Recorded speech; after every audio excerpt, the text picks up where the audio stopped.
প্রিয় দেশবাসী, আপনারা জানেন অতীতে ঢাকার মসনদে কে বসবে সেটি নির্ধারিত হতো দিল্লি থেকে।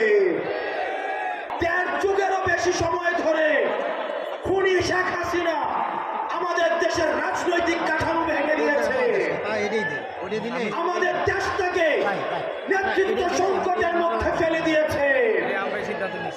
আমরা যখন দেখেছি আমাদের পূর্ব প্রজন্মের যারা নেতৃত্ব রয়েছে তারা বিভাজনের রাজনীতির কারণে বছরের পর বছর এই ফ্যাসিবাদ মুক্ত বাংলাদেশ করতে পারেনি, তারা ব্যর্থ হয়েছে।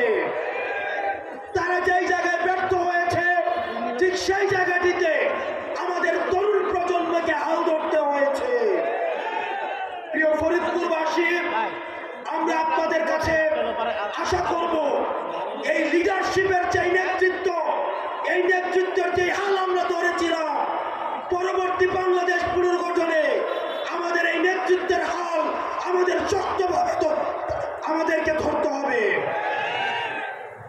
প্রিয় ফরিদপুরবাসী, আপনারা জানেন ৮ই আগস্ট সরকার গঠন করার পরে আজকে আমরা জানুয়ারির আজকে ৬ তারিখ ২০২৫ সালে এখনো পর্যন্ত কিন্তু আমরা দৃশ্যমান একটি বিচারও আমরা দেখি না। ২০০৯ সালের পিলখানা হত্যাকাণ্ডের একটা বিচারও হয় নাই। ২০১৪-এর শাপলা হত্যাকাণ্ডের কোনো বিচার হয় না। আপনারা জানেন ২০১৪, ১৮ এবং ২৪-এর যেভাবে নির্বাচনে কারচুপি করা হয়েছে সেগুলোর এখনো পর্যন্ত বিচার করা হয় নাই। এই অন্তর্বর্তীকালীন সরকারকে আমরা স্পষ্টভাবে বলতে চাই, আপনার যদি আমাদের মাঝে গ্রহণযোগ্যতা বাড়াতে চান অবশ্যই অবশ্যই এই অন্তর্বর্তীকালীন সরকারের সময় আমাদের এই বিচারগুলো আপনার নিশ্চিত করতে হবে।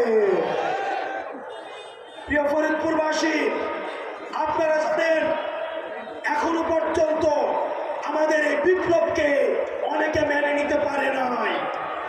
সেজন্য কিছুদিন পর পর আমরা দেখি বিচার বিভাগে কু করা হয়, আমরা দেখি পুলিশে কু করা হয়, আমরা দেখি আনসারের বিদ্রোহ হয়, আমরা দেখি সচিবালয়ে আগুন লাগানো হয়।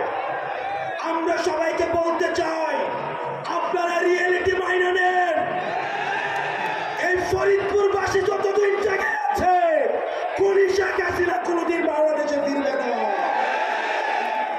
প্রিয় দেশবাসী, আপনারা জানেন আমরা একটা দীর্ঘ সময় ধরে বিভাজনের রাজনীতির মধ্যে আমরা বেড়ে উঠেছি। আমাদের বিভাজনের রাজনীতির মধ্যে রেখে আমরা জাতীয় ঐক্য কখনো পৌঁছতে পারিনি।